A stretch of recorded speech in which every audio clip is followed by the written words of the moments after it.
ሰላም እንዴት አላችሁ? እንኳን ወደ ዜና ኢትዮጵያ በደህና መጡ። ዛሬ በኢትዮጵያ ውስጥ የተከሰቱ አስፈላጊና ትኩስ ፈጣን ዜናዎችን ወደ እናንተ እናቀርባለን። በዚህ ቻናል ሰበር ዜና፣ ፖለቲካ፣ ኢኮኖሚና ማህበራዊ ጉዳዮችን በፍጥነትና በትክክል ወደ እናንተ እናደርሳለን። እባክዎ ሰብስክራይብ፣ ላይክ እና ሼር ያድርጉልን። ዜና ኢትዮጵያ፣ ታማኝ መረጃ ለሁሉም። ፎሬን ፖሊሲ የኢትዮጵያና ኤርትራን ውጥረት በ2026 ሊከሰቱ ይችላሉ ተብለው ከሚሰጉ 10 ግጭቶች ተርታ መደበ። በዝርዝር ትሰሙታላችሁ። የአማራ ክልል አዲሱ የመሬት አዋጅ ምን ይዟል? በዝርዝር ትሰሙታላችሁ። የጋምቤላ ክልል ፖሊስን በኮሚሽነርነት የመሩት አቶ ኡግላ ኡጁሉ ትላንት አመሻሹን በቁጥጥር ስር መዋላቸውን ባለቤታቸውንም ዋቢ በማድረግ ኢትዮጵያ ኢንሳይደር ዘግቧል። ኪየቭ በ2026 የመጀመሪያ ሰዓታት ውስጥ ብቻ 10 ጥቃቶችን እንደፈጸመች ሩሲያ ገለጸች። የጋምቤላ ክልል ፖሊስን በኮሚሽነርነት የመሩት አቶ ኡግላ ኡጁሉ ትላንት አመሻሹን በቁጥጥር ስር መዋላቸውን ባለቤታቸውንም ዋቢ በማድረግ ኢትዮጵያ ኢንሳይደር ዘግቧል። አቶ ኡጉሉ በፌዴራል ፖሊስ አባላት ተይዘው ወደ ቤታቸው ለፍተሻ ከመውሰዳቸው አስቀድሞ በጋምቤላ ክልል ምክር ቤት ስብሰባ ላይ ነበሩ ተብሏል። በጋምቤላ ከተማ 6 ኪሎ ተብሎ በሚጠራው አካባቢ ወደሚገኘው የፖሊስ ኮሚሽነሩ መኖሪያ ቤት የሄዱ የፌዴራል ፖሊስ አባላት በ4 ተሽከርካሪዎች የተጫኑ እንደነበሩ የአቶ ኡጉላ ባለቤት ገልጸዋል። የጦር መሳሪያ የታጠቁት ፖሊሶች በቤታቸው ፍተሻ ካደረጉ በኋላ ለኮሚሽነሩ ከመንግስት የተሰጣቸውን ሽጉጥ ይዘው እንደሄዱ ባለቤታቸው አስረድተዋል። የፌዴራል ፖሊስ አባላቱ አቶ ኡጉላን ወደ ቤት ሲያመጧቸውም ሆነ በፍተሻው ወቅት አካላዊ ጥቃት እንዳልፈጸሙባቸው ገልጸዋል። ፍተሻው ተጠናቆ ባለቤታቸውን መልሰው ይዘዋቸው የሄዱት ለ12 ሰዓት ሩብ ጉዳይ ገደማ እንደነበር ተናግረዋል። ይሁንና ባለቤታቸው ወዴት እንደተወሰዱና እስካሁንም ያሉበት እንደማያውቁ አስረድተዋል። በነገራችን ላይ በጋምቤላ ክልል የፖሊስ ኃላፊዎች በጸጥታ ኃይሎች ቁጥጥር ስር ሲውሉ የአሁኑ የመጀመሪያው አይደለም። ከ3 ዓመት በፊት የክልሉን ፖሊስ ኮሚሽን ሲመሩ የነበሩት አቶ አቡላ ኡባንግ እና ምክትላቸው አቶ ቱትኮር ጨምሮ 12 የጸጥታ ዘርፍ አባላት በቁጥጥር ስር ውለው ነበር። ትላንት የፌዴራል ፖሊስ አባላት በጋምቤላ ከተማ ያሉ ተጠርጣሪዎችን በቁጥጥር ስር ለመዋል ሲንቀሳቀሱ ነበር።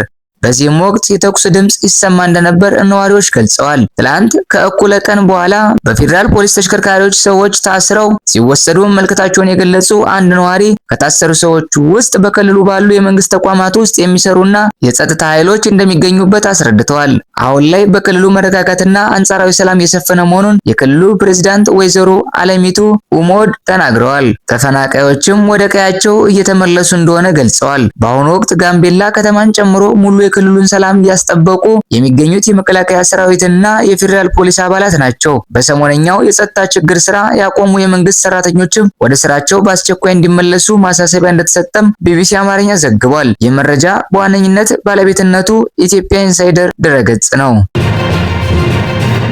ፎሬን ፖሊሲ የኢትዮጵያና ኤርትራን ውጥረት በ2026 ሊከሰቱ ይችላሉ ተብለው ከሚሰጉ 10 ግጭቶች ተርታ መደበ።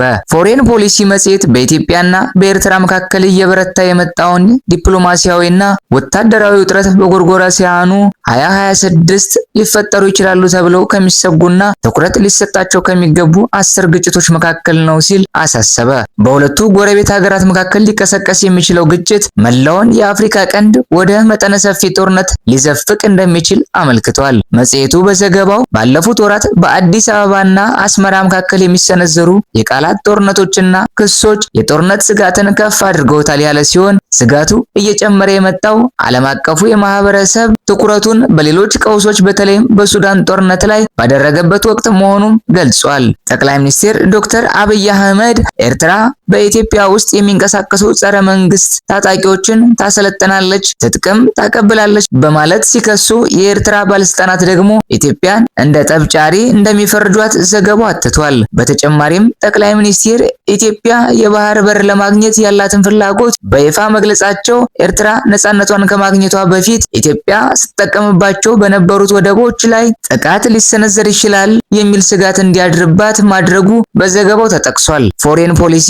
አሁን ላለው ውጥረት መነሻው ከ2010 ዓመተ ምህረት በኋላ በኢትዮጵያ የታየው የፖለቲካ ለውጥ እንደሆነ በመጥቀስ ጠቅላይ ሚኒስትር አብይ አህመድ ወደ ስልጣን መምጣታቸውን ተከትሎ ከኤርትራው ፕሬዝዳንት ኢሳያስ አፈወርቂ ጋር የነበሩት ጥምረት በትግራይ ጦርነት ወቅት ኤርትራ ከኢትዮጵያ ፌዴራል ኃይሎች ጎን እንድትቆም አድርጓት እንደነበር አስታውሷል። ይሁን እንጂ በህዳር ወር 2015 ዓ.ም የተፈረመው የፕሪቶሪያ የሰላም ስምምነት በሁለቱ ሀገራት መካከል አዲስ ፍጥጫ መፍጠሩን ዘገባው ጠቅሷል። እንደ መጽሔቱ ዘገባ ከሆነ ኤርትራ የፕሪቶሪያውን ስምምነት ተቃወም የነበረ ሲሆን ከስምምነቱ በኋላ ኢትዮጵያ በአማራ ክልል ፋኖንና በኦሮሚያ የኦሮሞ ነጻነት ሰራዊትን ጨምሮ ከኤርትራ ድጋፍ ያገኛሉ በምትላቸው ታጣቂዎች ምክንያት የጸጥታ ቀውስ ሲገጥማት በትግራይ ክልል ያለው ውስጣዊ ክፍፍልና የተለያዩ ወገኖች ከአስመራ ጋር የሚፈጥሩት ግንኙነት የደህንነት ሁኔታውን ይበልጥ ውስብስብ አድርጎታል ብሏል። ሁለቱም ሀገራት ከትግራይ ጦርነት በኋላ በከፍተኛ ሁኔታ ትጥቅ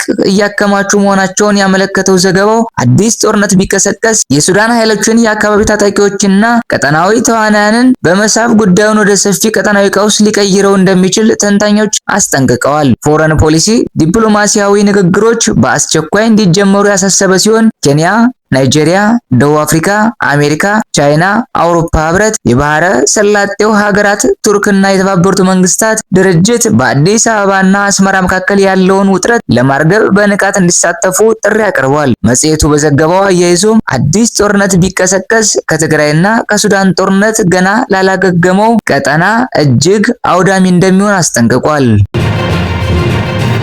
የአማራ ክልል አዲሱ የመሬት አዋጅ ምን ይዟል? በአማራ ክልል ሲሰራበት የነበረው የገጠር መሬት አጠቃቀም ህግ ተሻሽሎ በአዲስ መልክ መውጣቱን የክልሉ መሬት ቢሮ ይፋ አድርጓል። አዲሱ አዋጅ ለዓመታት ጥያቄ ሲነሳባቸው የነበሩ በርካታ ጉዳዮችን የፈታ ሲሆን በተለይም ለመንግስት ሰራተኞች አዲስ መብትን ይዞ ብቅ ብሏል። በአዲሱ አዋጅ የተካተቱ ዋና ዋና ለውጦች የመንግስት ሰራተኞች የመሬት ባለቤት መሆን ይችላሉ። ከዚህ በፊት የመንግስት ሰራተኞች ከቤተሰቦቻቸው በውርስም ሆነ በስጦታ መሬት የማግኘት መብታቸው የተገደበ ነበር።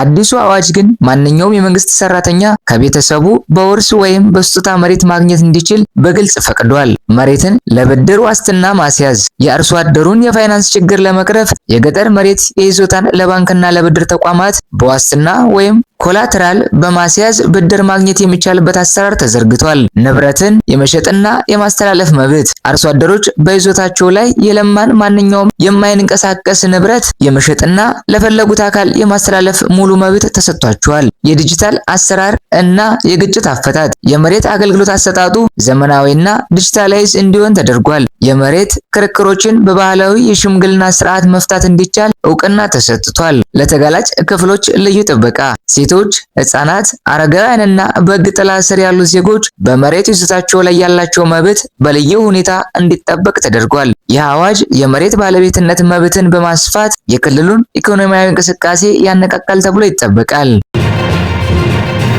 ኪየቭ በ26 የመጀመሪያ ሰዓታት ውስጥ ብቻ 10 ጥቃቶችን እንደፈጸመች ሩሲያ ገለጸች። ሩሲያ በወጣችው መግለጫ መሰረት በ26 የመጀመሪያ ሰዓታት ውስጥ ኪየቭ በወታደራዊና በሲቪል ኢላማዎች ላይ 10 ያህል ጥቃቶች እንዳደረሰች ተገልጿል። ሆኖም የዩክሬን ባለስልጣናት በተለይም የዩክሬን የጦር አዛዦች በኮሆርሊ ግዛት ላይ የተፈጸመውን ጥቃት አስተባብለዋል። እነዚህ ክስተቶች የመረጃና የወታደራዊ ግጭት የተጠናከረ መምጣቱን አመላካች ሆኗል። ይህም ቀደም ሲል በታህሳስ 29 ቀን በቫልዳይ አቅራቢያ በሚገኘው የሩሲያ ፕሬዝዳንት መኖሪያ ላይ የተፈጸመ ተብሎ ከተነገረው የድሮን ጥቃት ጋር ይያያዛል። የምዕራብ ሚዲያዎችና ባለስልጣናት እንዲሁም የአሜሪካ አስተዳደር ተወካዮች የደረሰው ጥቃት ዝርዝር መረጃዎች ላይ ጥርጣሬያቸውን አሳይተዋል። በምላሹ የሩሲያ የመከላከያ ሚኒስቴር ዩክሬን በቫልዳይ በፕሬዝዳንቱ መኖሪያ ላይ ጥቃት ስለመሰንዘሯ የሚያረጋግጡ ማስረጃዎችን እንዳሉት ገልጿል። ለአሜሪካ ሚሊተሪ አታሼ የወደቀው የድሮን መቆጣጠሪያ መሳሪያና የተፈታ የበረራ መረጃ በማስረጃነት መቅረቡ ተመልክቷል። የሩሲያ መንግስት ይህንን አስተማማኝ መረጃ በማቅረብ የአሜሪካው ፕሬዝዳንት ዶናልድ ትራምፕ አስተዳደር የራሱ ውሳኔ እንዲወስን እድል ሰጥቷል ተብሏል። ሞስኮ በጉዳዩ ላይ የመጨረሻው ምላሽ የምትሰጠው ዋሽንግተን ይህንን ማስረጃ ተመልክታ በምትወስደው አቋም ላይ በመመርኮዝ መሆኑን ገልጻለች።